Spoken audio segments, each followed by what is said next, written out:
ஆளுநருக்கு எதிரான வழக்கில் உச்சநீதிமன்றம் அளித்த தீர்ப்பில் மிக முக்கியமான அம்சமாக ஜனாதிபதிக்கு திருப்பி அனுப்பப்பட்ட 10 மசோதாக்களுக்கும் ஒப்புதல் அளித்து உச்சநீதிமன்றம் தீர்ப்பு அளித்திருக்கிறது.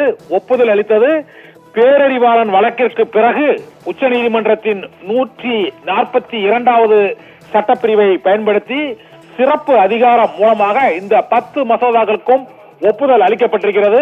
அந்த 10 மசோதாக்களும் என்னென்ன என்பது பார்க்கலாம்.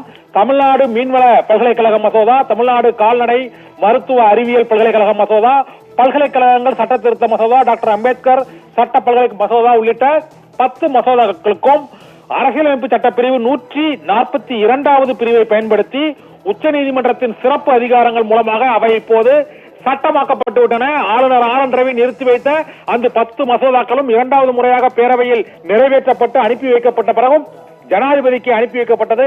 ஜனாதிபதிக்கு ஆளுநர் அனுப்பி வைத்தது செல்லாது என்று உச்சநீதிமன்ற நீதிபதிகள் பர்திவாலா, மகாதேவன் ஆகியோர் அடங்கிய அமர்வு தீர்ப்பு அளித்திருக்கிறது.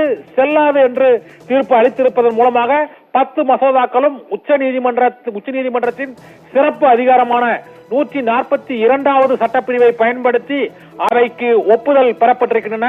பேரறிவாளன் வழக்கிற்கு பிறகு உச்சநீதிமன்றம் அண்மை காலத்தில் சிறப்பு அதிகாரத்தை பயன்படுத்தி சட்டப்பிரிவு 142 மூலமாக ஆளுநர் திருப்பி அனுப்பியது செல்லாது, 10 சட்ட மசோதாக்களும் செல்லும் என்ற மிக முக்கியமான தீர்ப்பை உச்சநீதிமன்றம் அளித்துள்ளது.